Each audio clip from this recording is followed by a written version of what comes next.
Welcome to the White House Conference on Aging, everybody. And please give Vicki a big round of applause for the outstanding work she's doing.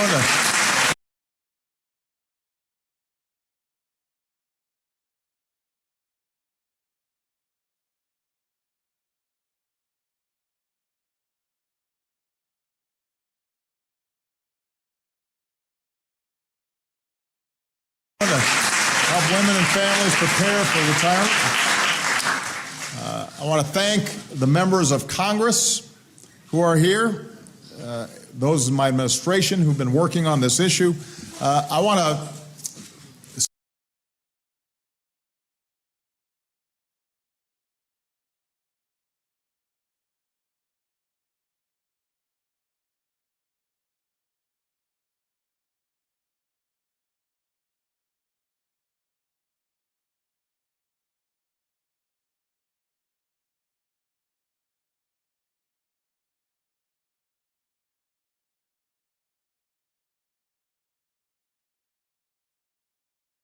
working on this issue. I want to especially point out one of my favorite former members of Congress, a legend who's here today, John Dingell. John.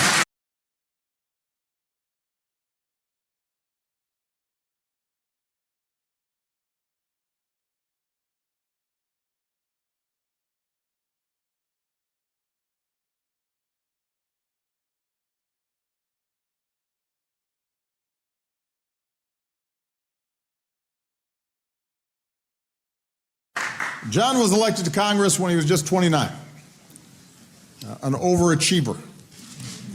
10 years later, he presided over the House chamber for the vote to pass Medicare into law, an achievement for which he and his father can take some credit.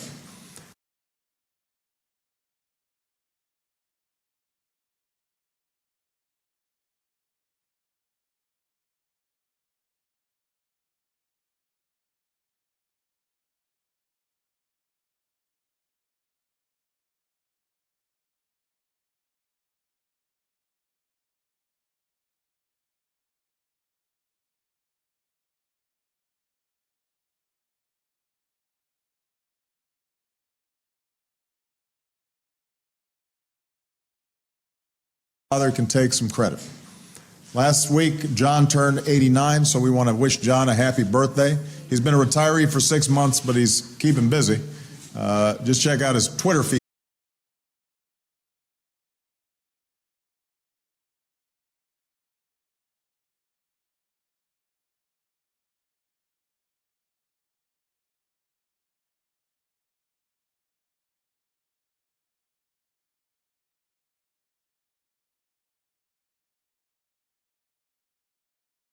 Just check out his Twitter feed if you don't believe me. So he's still got some pretty strong opinions.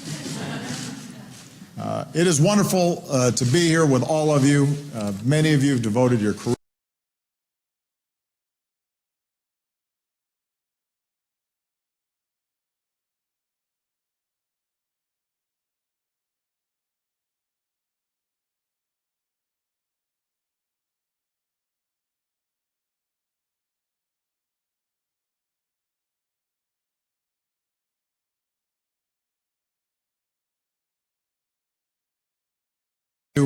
many of you have devoted your careers to advocating for older Americans.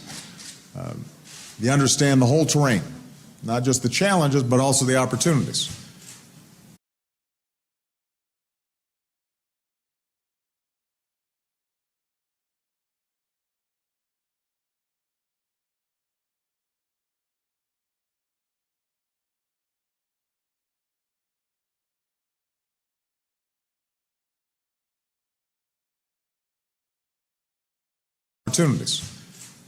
Not only the questions we're asking today, but the questions that we have to start thinking about for tomorrow.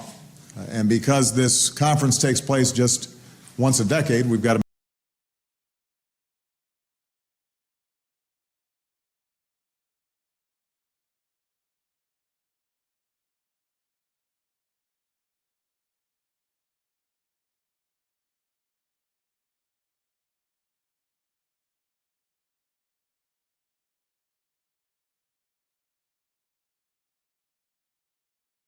takes place just once a decade. We've got to make it count.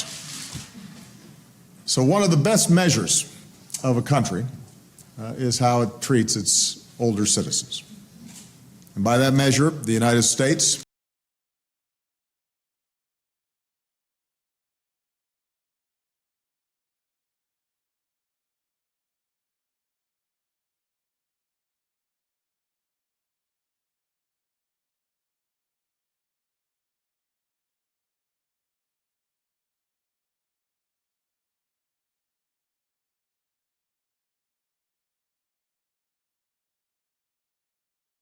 And by that measure, the United States has a lot to be proud of. Medicare, Medicaid, Social Security, some of our greatest triumphs as a nation.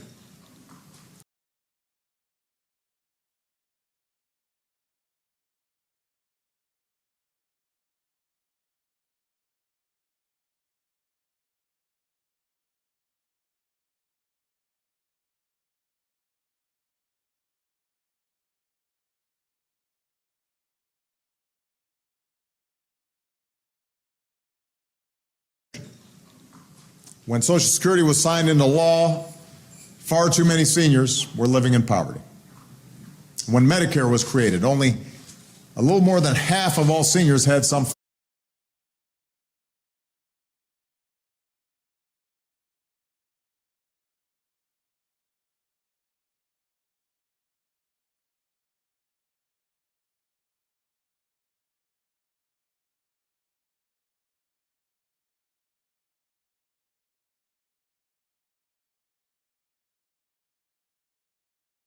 more than half of all seniors had some form of insurance. Before Medicaid came along, families often had no help paying for nursing home costs.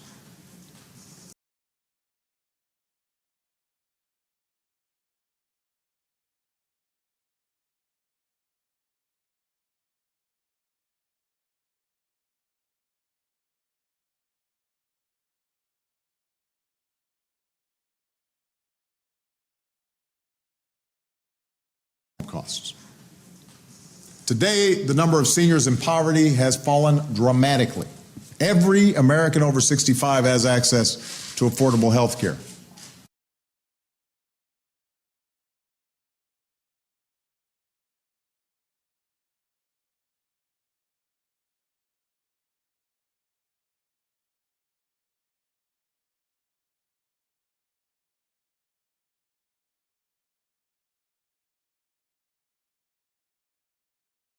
Care. And by the way, since the Affordable Care Act was signed into law, the uninsured rate for all Americans has fallen by about 1/3.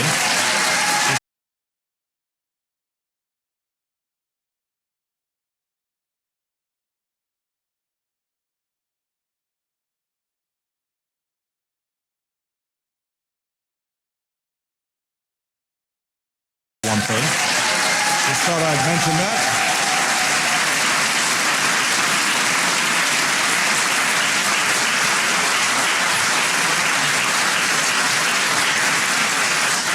Together we declared that was pretty good. Together we declared that every citizen of this country deserves a basic measure of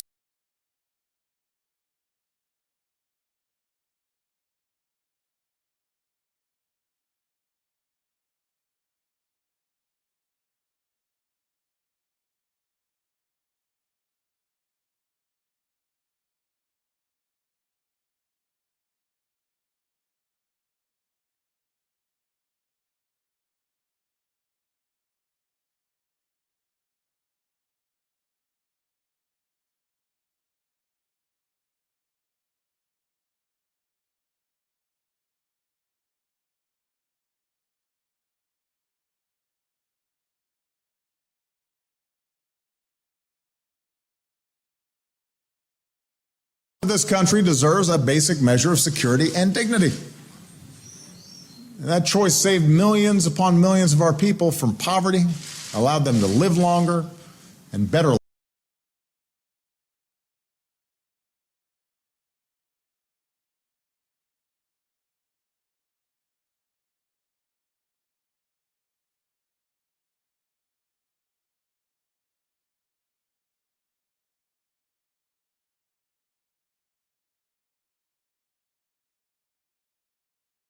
allowed them to live longer and better lives.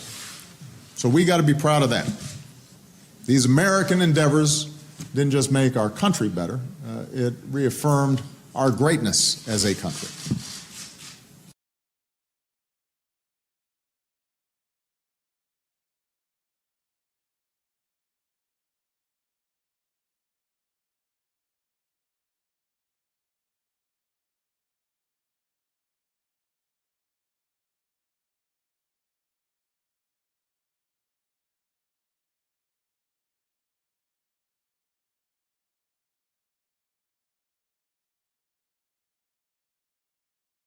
Our greatness as a country. And it's hard to find a single American whose life hasn't been enriched by these covenants in some fashion. You know, my grandmother was a fiercely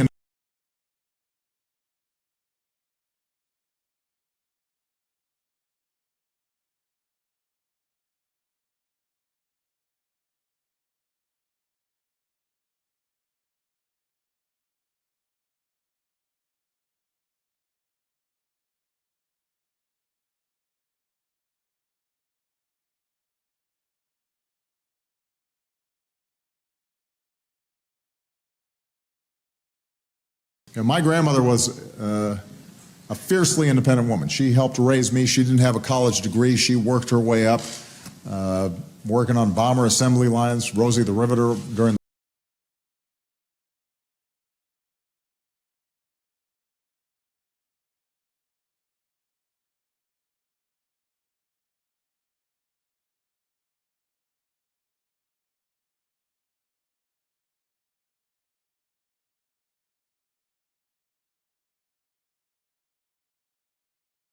assembly lines, Rosie the Riveter during the war, and then went on and got a job as a secretary, and then kept on working her way up until she was vice president of a local bank.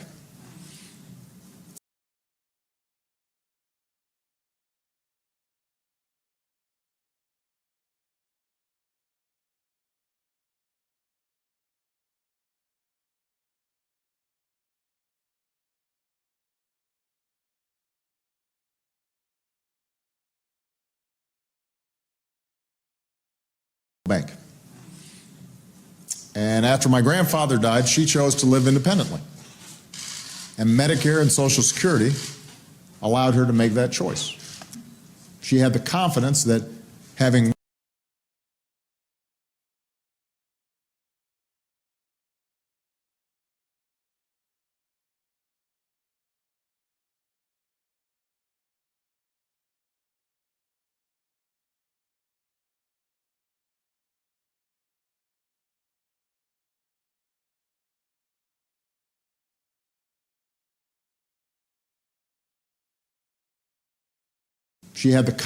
that having worked hard, played by the rules, she was rewarded with a safe foundation for retirement, and she could not fall through those cracks.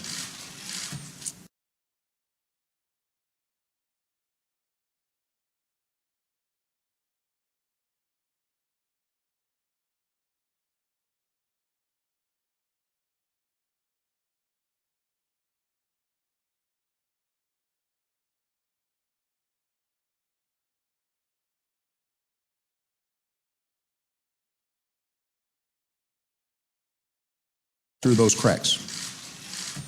And that was a promise this country made to her and all its citizens. And as a grateful grandson, who happens to be president,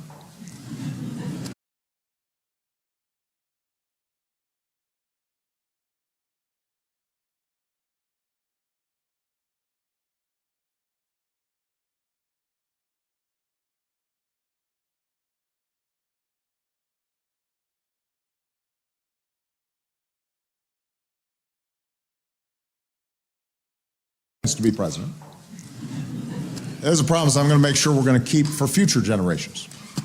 We got to make sure that it's there.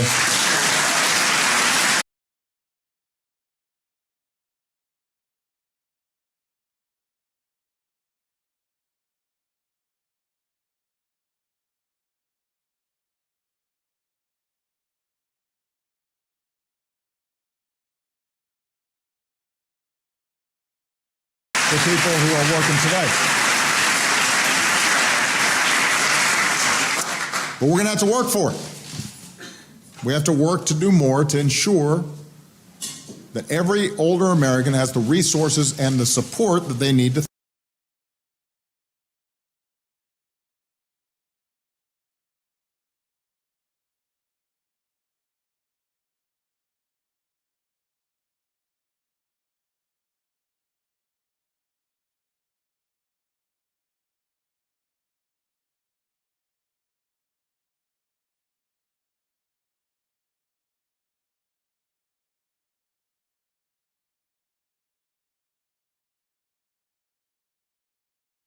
resources and the support that they need to thrive.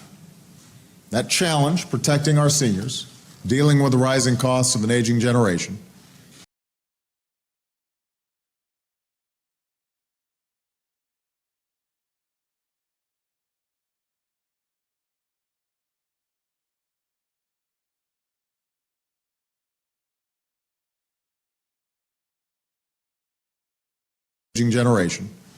ensuring we have enough home care workers looking out for our family members,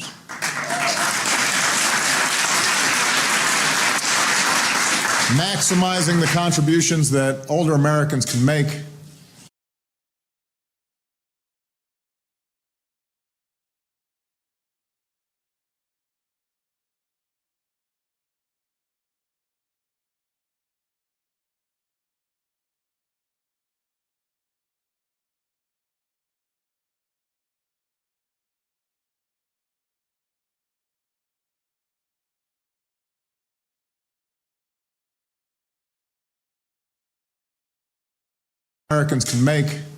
to our country. These challenges are just becoming more urgent, and here's why. When we won World War II,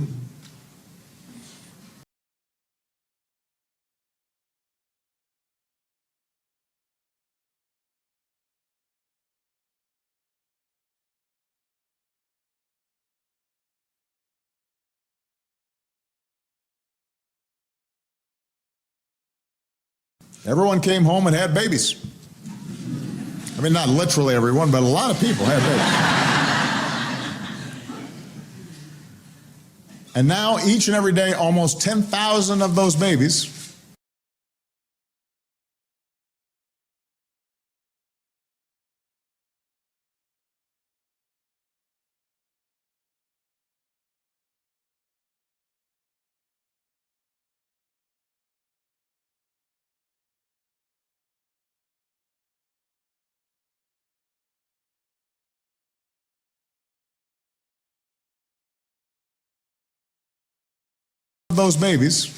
turn 65 years old.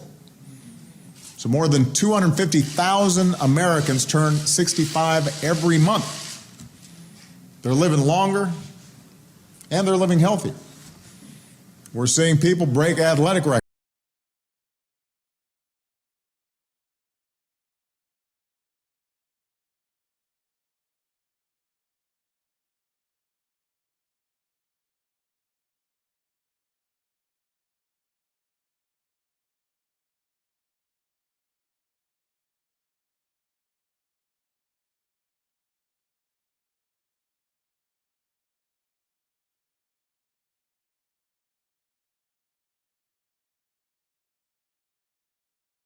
We're seeing people break athletic records in their 60s.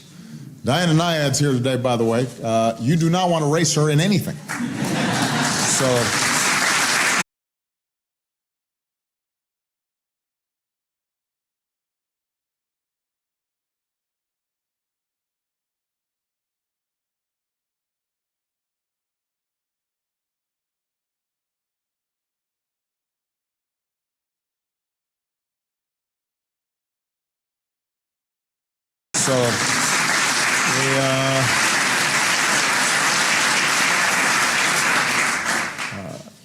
Arguably the toughest justice on the Supreme Court is the oldest, Ruth Bader Ginsburg.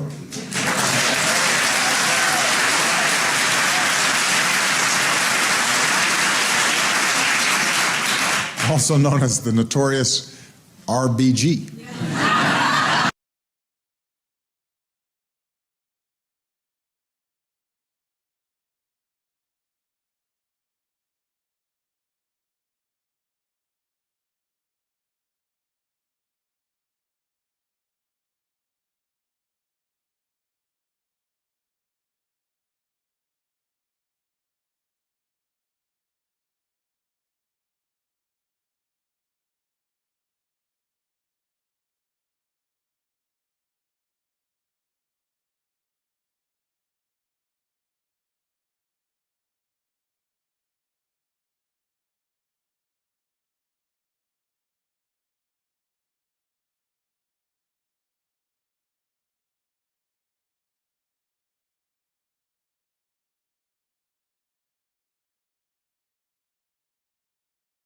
She's tough. In just about every field, Americans who once might have been dismissed as out of touch or past their primes are making vital contributions in every field.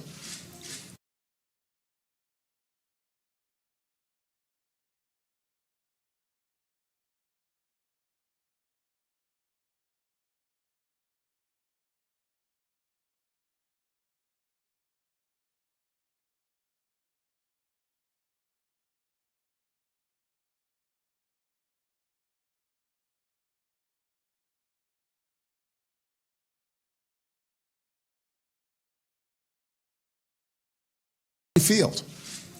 And all of us as a consequence are able to raise our own ambitions about what we hope to achieve in our golden years. And since I'm living out dog years here in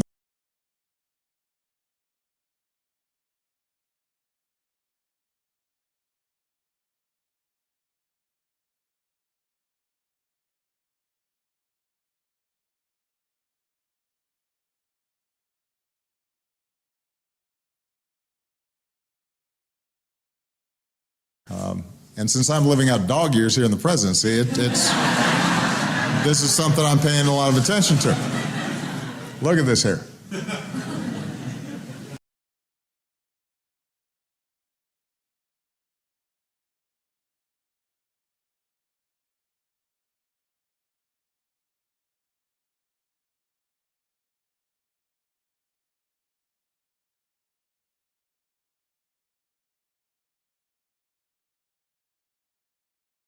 Although I do have hair. Crawley was laughing a little bit too much at me.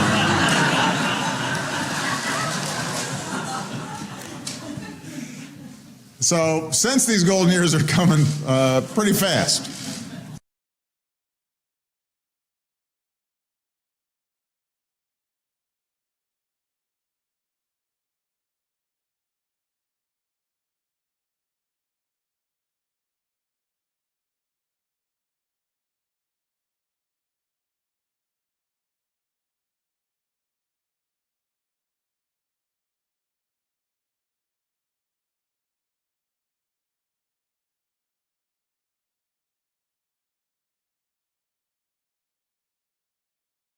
I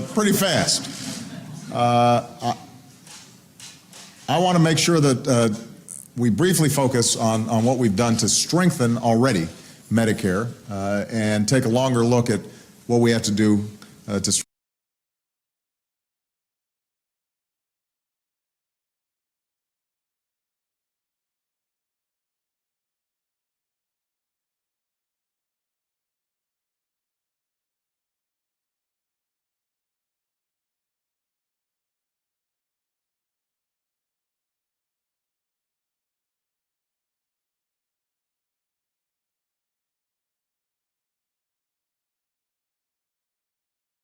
Look at what we have to do to strengthen retirement even more. Now, we're often told that Medicare and Social Security are in crisis. We hear that all the time, and usually that's used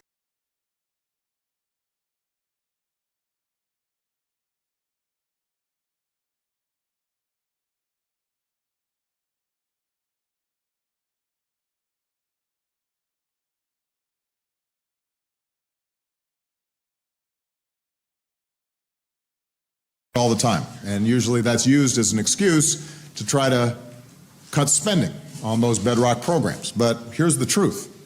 Medicare and Social Security are not in crisis.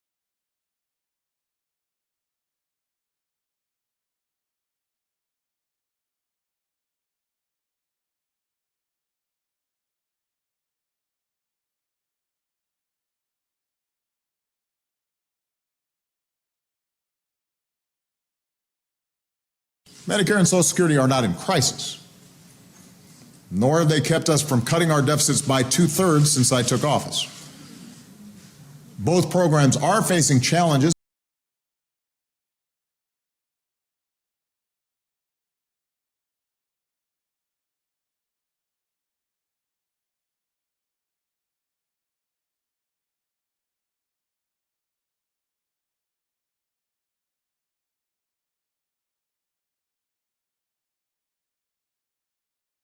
Both programs are facing challenges because of the demographic trends I just talked about. And for Medicare, that means we've got to keep slowing the growth of healthcare costs.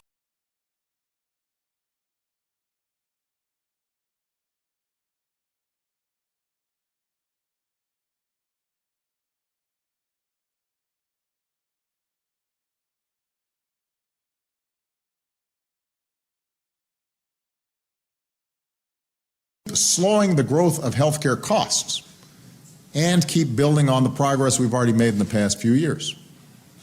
Since I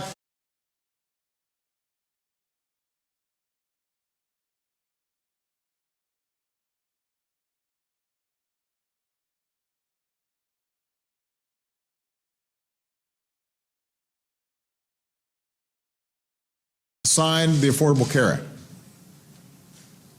also known as Obamacare.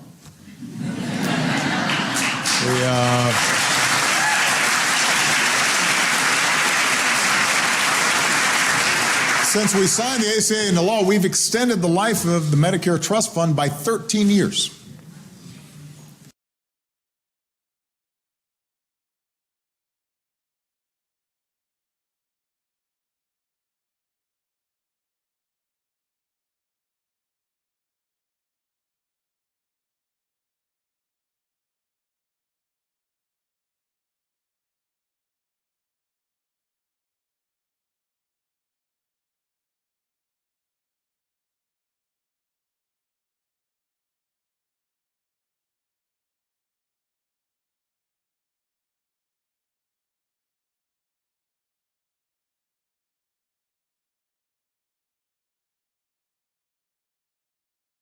Fund by 13 years. We're moving Medicare towards payment models that require quality of care instead of quantity of care as the measure of what you get paid, creating a different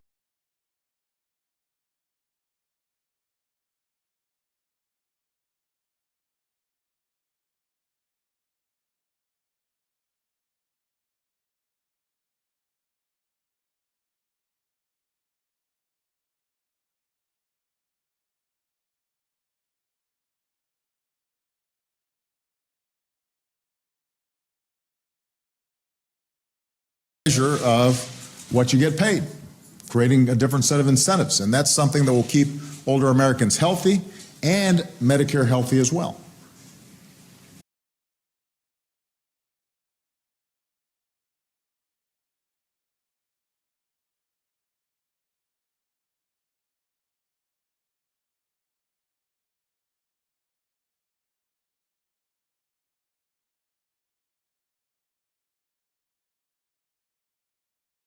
Healthy and Medicare healthy as well. What's more, this law has saved over 9 million people on Medicare currently more than $15 billion on their prescriptions.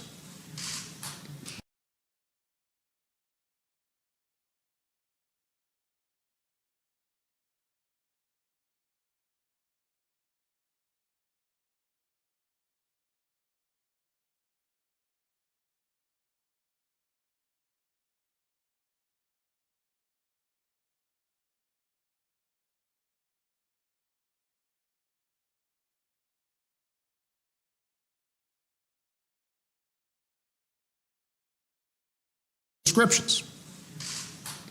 Now that doesn't get a lot of notice, but I want everybody to understand.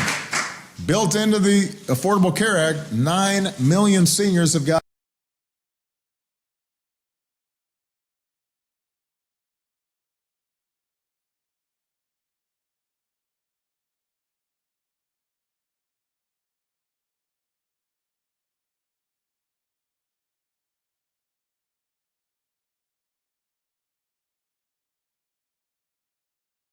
Care Act, 9 million seniors have gotten significant discounts on their prescription drugs.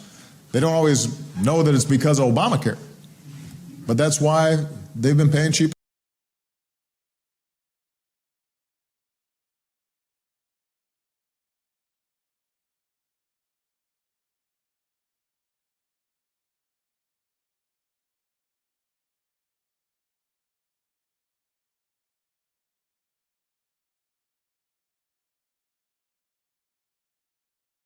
but that's why they've been paying cheaper drug prices.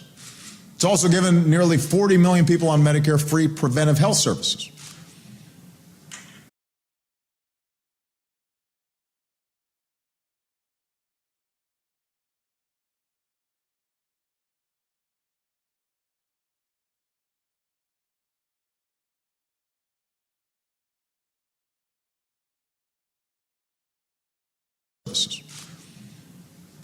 And we've expanded the options for home and community-based services offered by Medicaid, which means that more older Americans are able to make the same choice.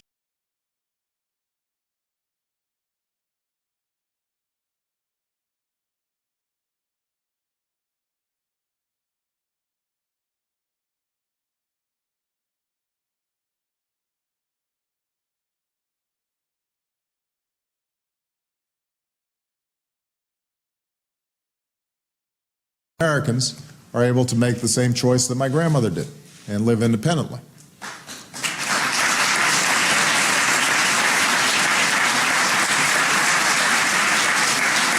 So those are some areas we've made progress, and Sylvia Burwell, who's here,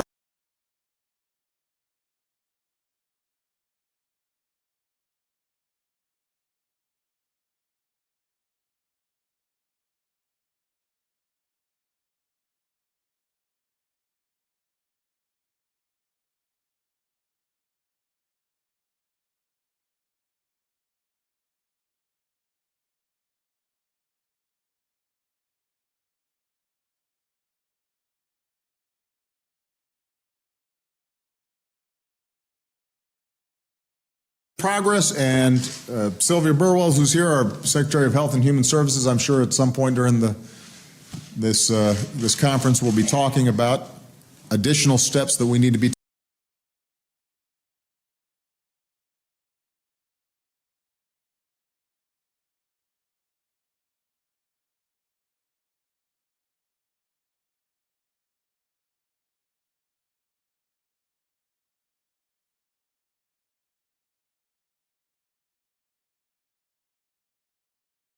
about additional steps that we need to be taking to further improve delivery system. And understand the goal here is not to cut back on services.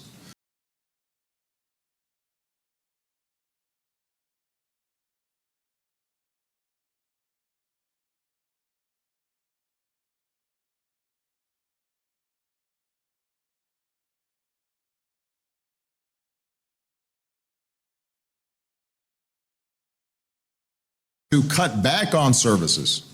The goal is to make sure that you are getting more of the services that you need, less of the services you don't, so you got more money left over to do even more.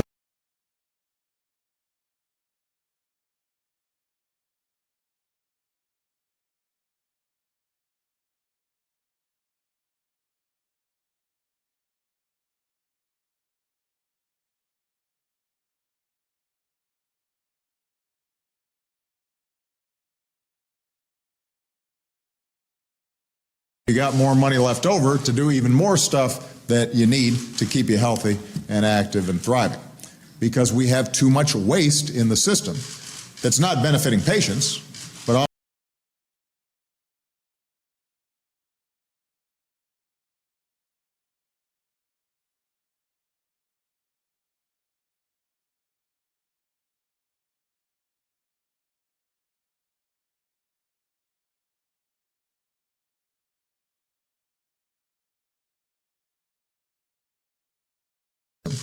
that's not benefiting patients, but oftentimes just has to do with a really inefficient system, or in some cases works really well for providers but doesn't work well for the consumer.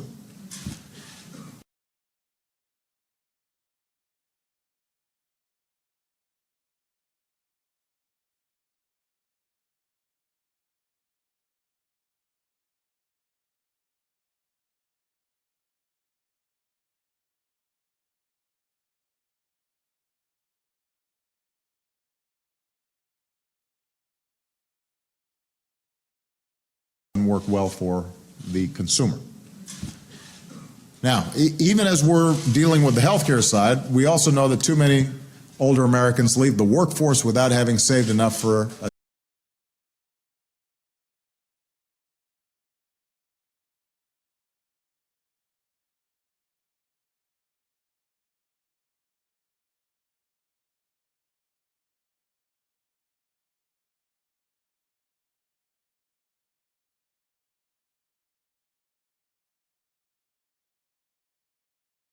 without having saved enough for a dignified retirement. And it's not as if they haven't tried. I mean, Vicki touched on this issue. There are a lot of folks out here who work really, really hard.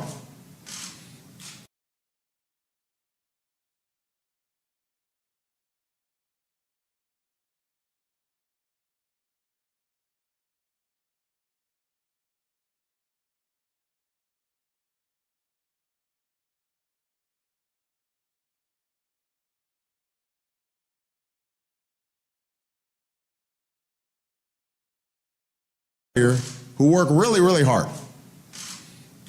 But at the end of the day, just still don't have enough of a nest egg. In today's economy, preparing for retirement has gotten tougher. First of all,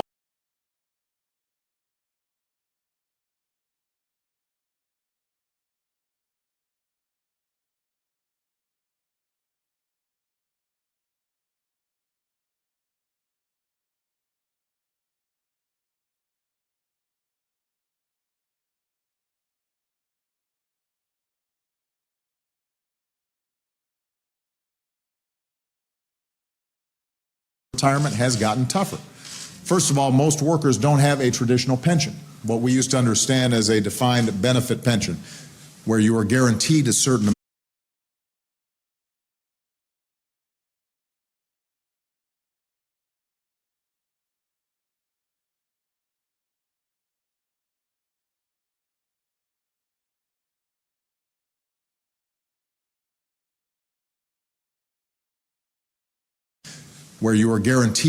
amount every year once you retire. A Social Security check on its own oftentimes is not enough. And even though, as a consequence of some of the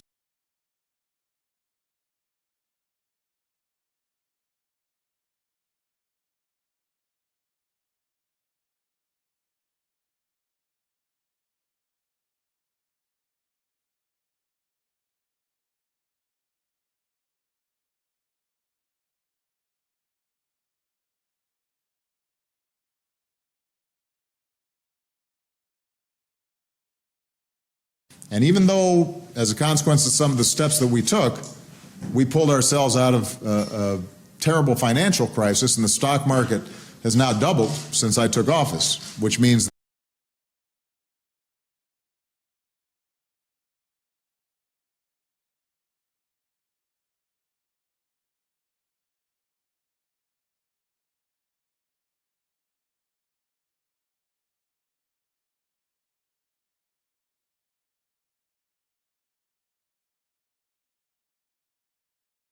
doubled since I took office, which means that it's replenished the 401ks for millions of families.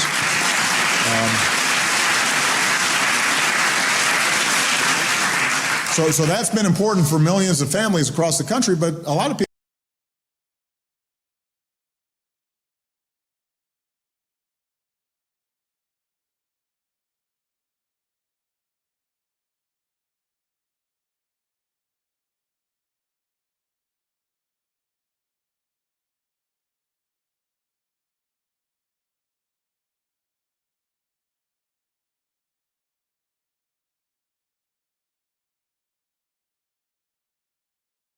families across the country, but a lot of people don't have any kind of retirement account at all. So we're going to have to work hard to deal with these issues. Number one, we have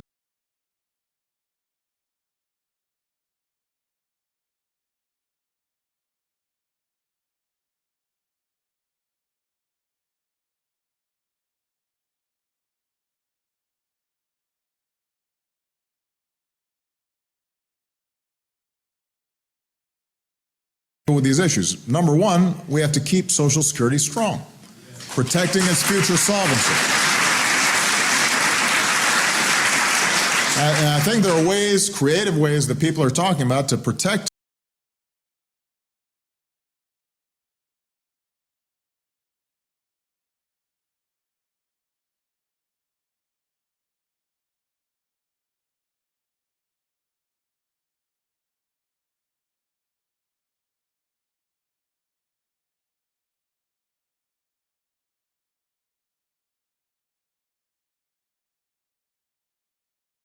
people are talking about to protect its future solvency, but also strengthen retirement security for our most vulnerable neighbors. So that's step number one. Step number two, for Americans.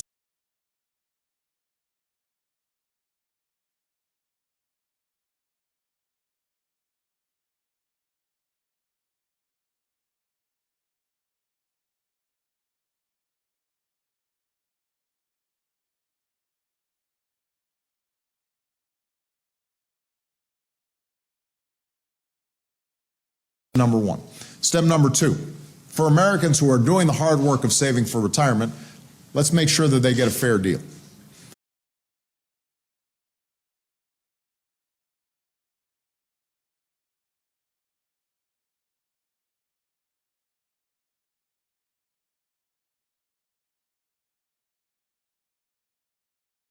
A fair deal. Earlier this year, I announced new steps we're taking to protect Americans by cracking down on conflicts of interest in retirement advice.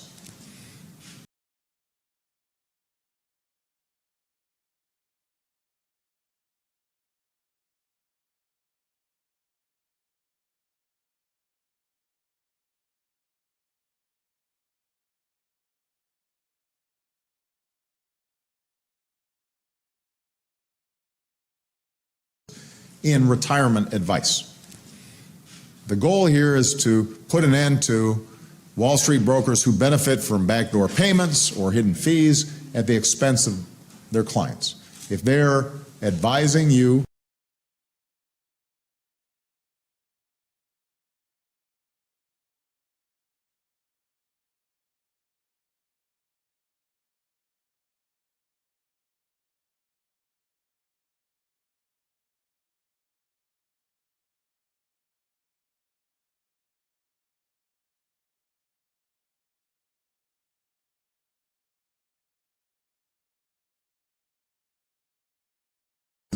their clients. If they're advising you on how to save your money, they should be looking out for you, not for somebody who's selling a product that may not be best for you. And for the many brokers out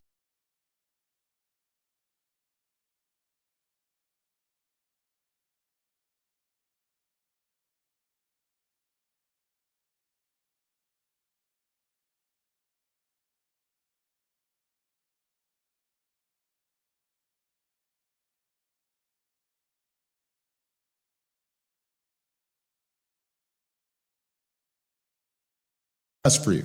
And for the many brokers out there who are doing the right thing, this rule levels the playing field for them and their customers. The notion here is we want to make sure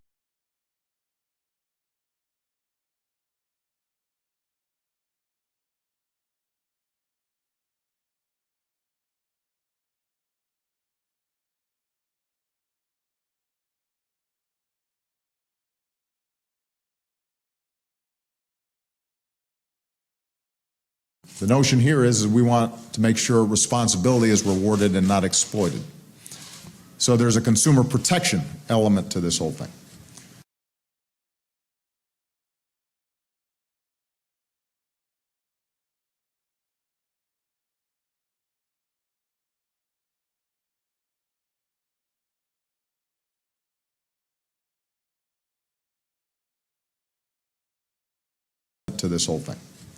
Number three, we've got to make it easier for people to save for retirement. And today I'm pleased to announce an important step that we're taking to do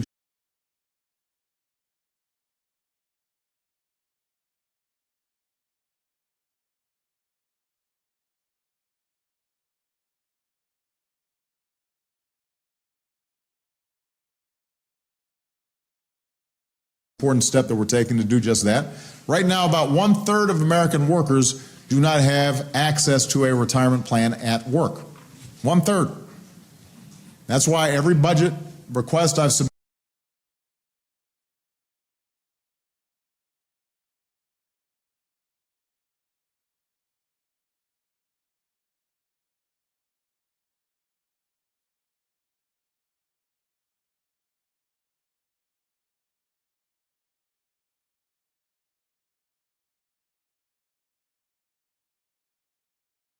That's why every budget request I've submitted since taking office has included a common sense proposal to automatically enroll workers without access to a workplace retirement plan in an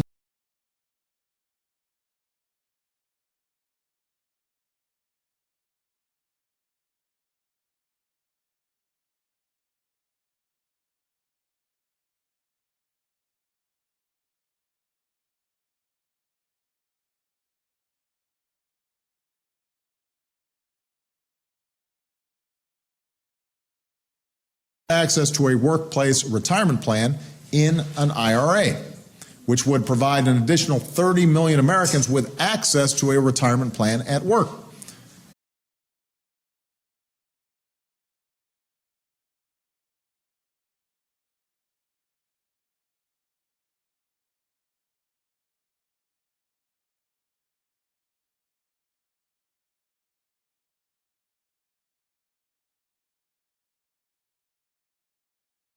Retirement plan at work. Now, unfortunately, Congress has repeatedly failed to act on this idea. The good news is states are stepping up, just like they're stepping up in other.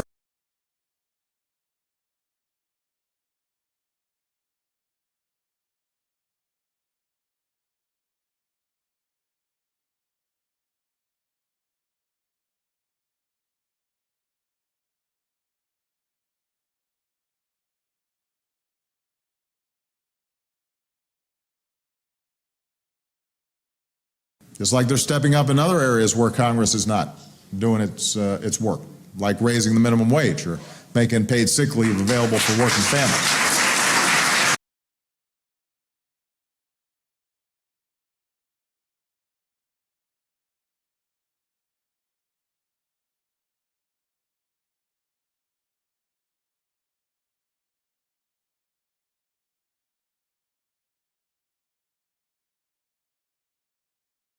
Working families.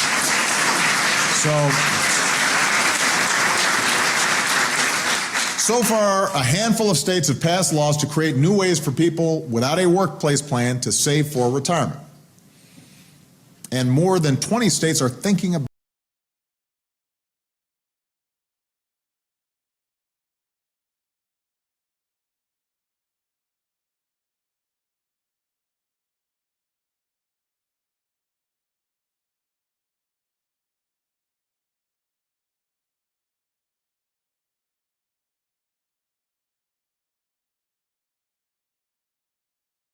and more than 20 states are thinking about doing the same. We want to do everything we can to encourage more states to take this step. So I've called on the Department of Labor and Tom Perez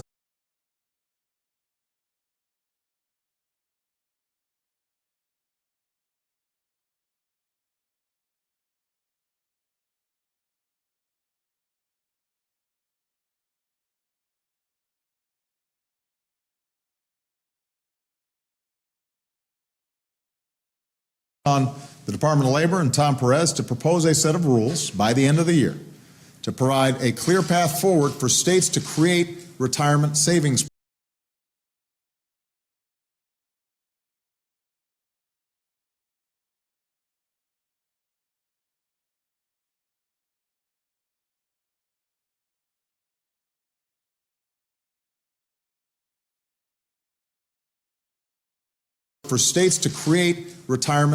programs. And if every state did this, tens of millions more Americans could save for retirement at work.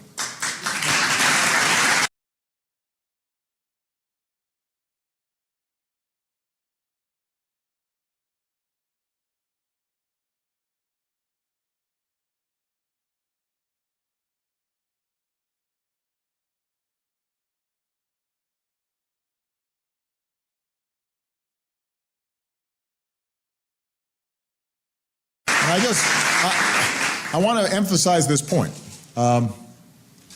It is perverse that in this country, it is just easier to save if you already got money.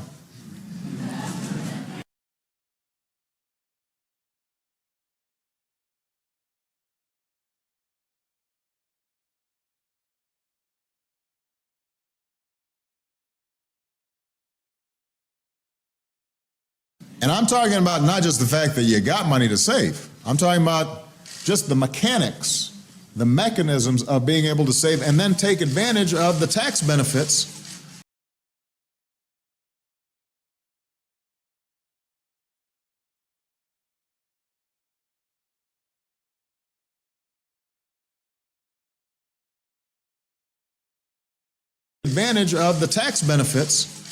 of savings. So if we can just make sure that everybody, even if your employer doesn't provide those mechanisms, you still have a way of accessing it.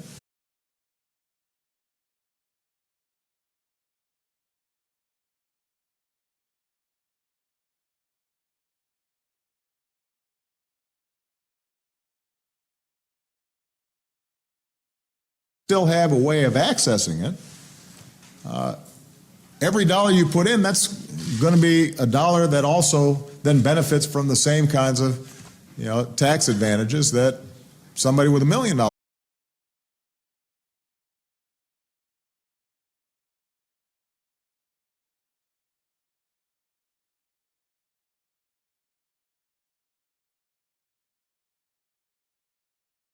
advantages that somebody with $1 million is able to take advantage of all the time. And that's just fair. That's only fair. And that's all we're trying to do here, is make sure that if you're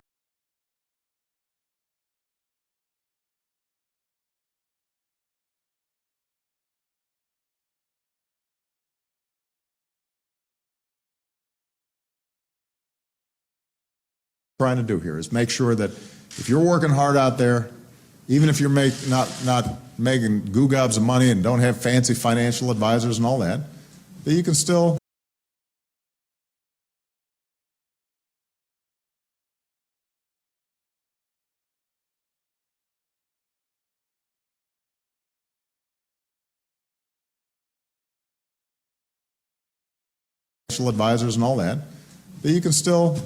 put away a little nest egg so that you're protected when you get older. So this is just one of a number of steps that we're going to be taking to improve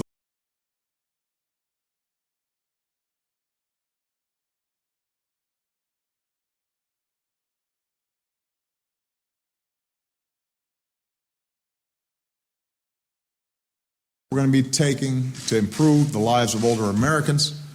As many of you know, over the past year, we've held regional forums with AARP across the country.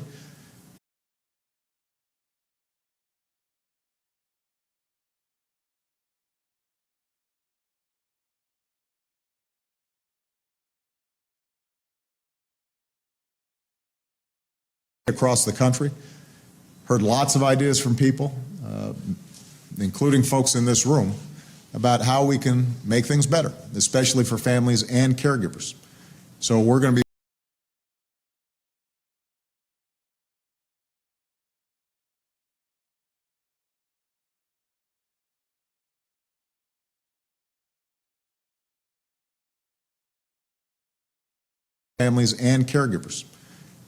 be moving ahead with several of the ideas that you've given us. For example, we're going to make it easier for folks who are homebound to get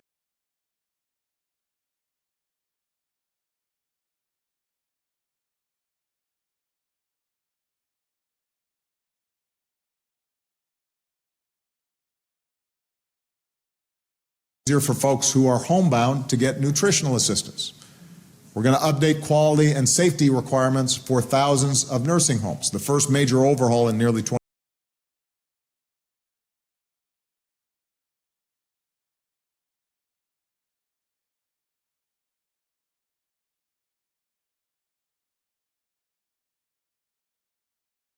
years. The first major overhaul in nearly 25 years.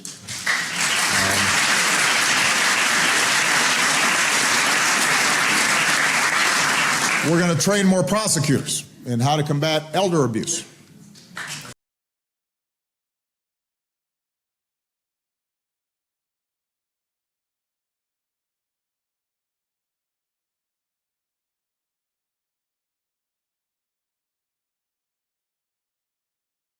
We authorize the Older Americans Act because we know it will provide critical support to families and communities.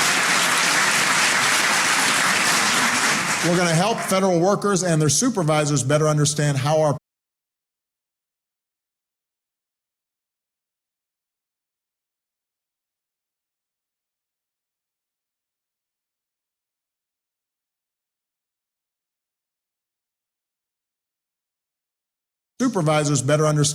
policies on workplace flexibility can support employees who are also caregivers to aging parents.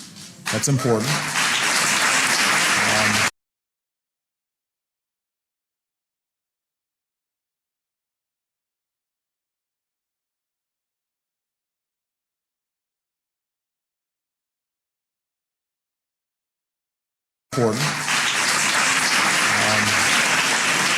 And I'm going to keep fighting to make family leave and workplace flexibility available to every American, no matter where they work.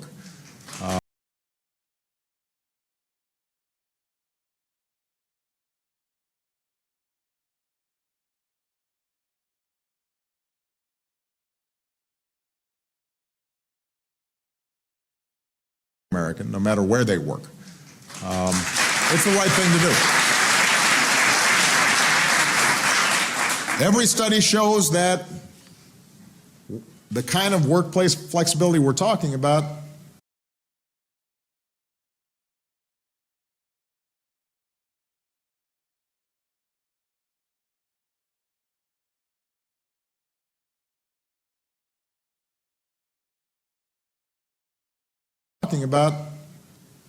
isn't just good for the employees. Ultimately, it ends up being good for the employers because you get more loyal, more productive.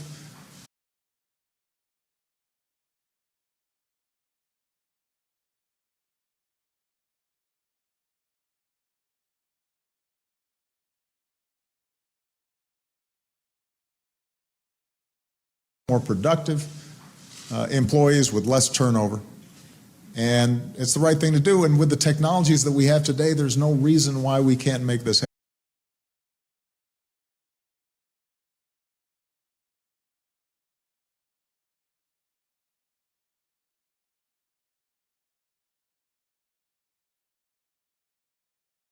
There's no reason why we can't make this happen. So this year we mark the 80th anniversary of Social Security. We mark the 50th anniversary of Medicare. We've grown so accustomed to these programs.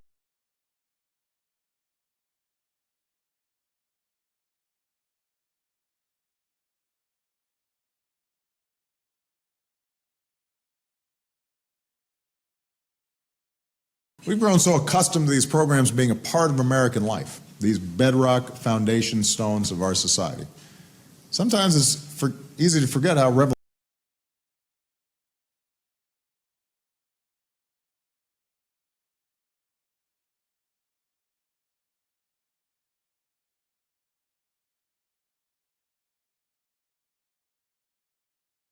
Sometimes it's easy to forget how revolutionary they were at the time. They were hard to get done. When FDR tried to pass Social Security, critics called it socialism.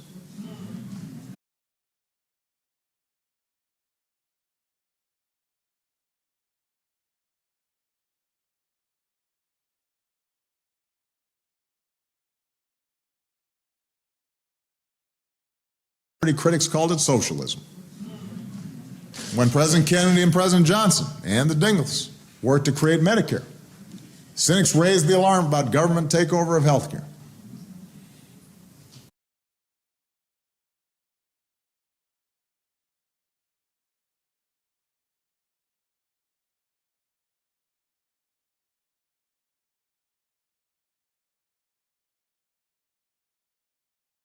Takeover of health care. Now we got signs saying, get your government hands off of my Medicare.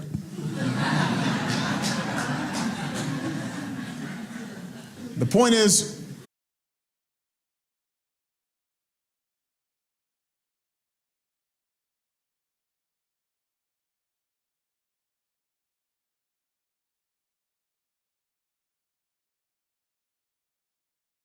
always, are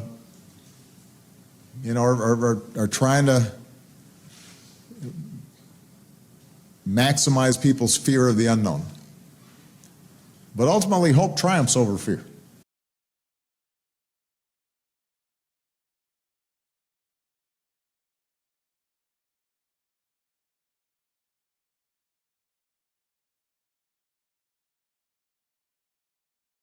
America. Like I said a couple weeks back, 3 generations ago, we chose to end the era where seniors were left to languish in poverty.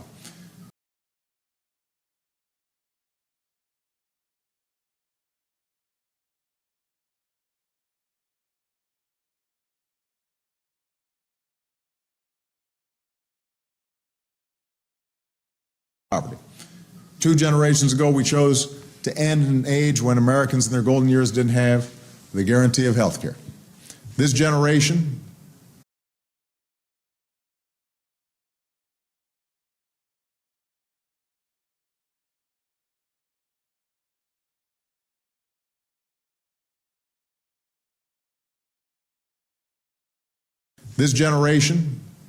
we chose to go even further. Now health care is more affordable and available than ever before.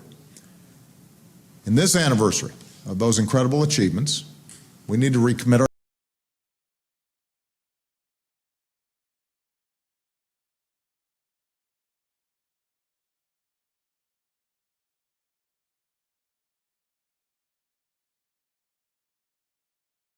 achievements. We need to recommit ourselves to finishing the work that earlier generations began. Make sure this is a country that remains one where no matter who you are,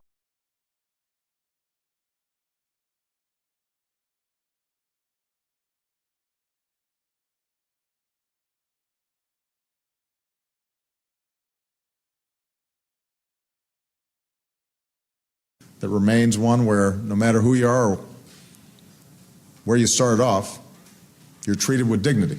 Your hard work is rewarded. Your contributions are valued.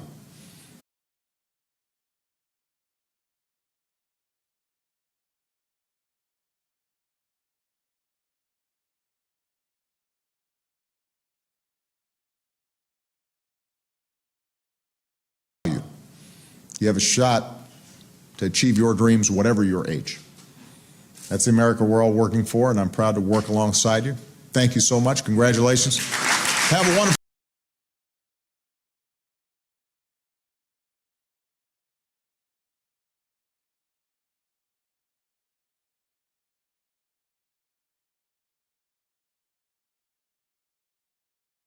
Thank you so much. Congratulations. Have a wonderful conference. Thank you.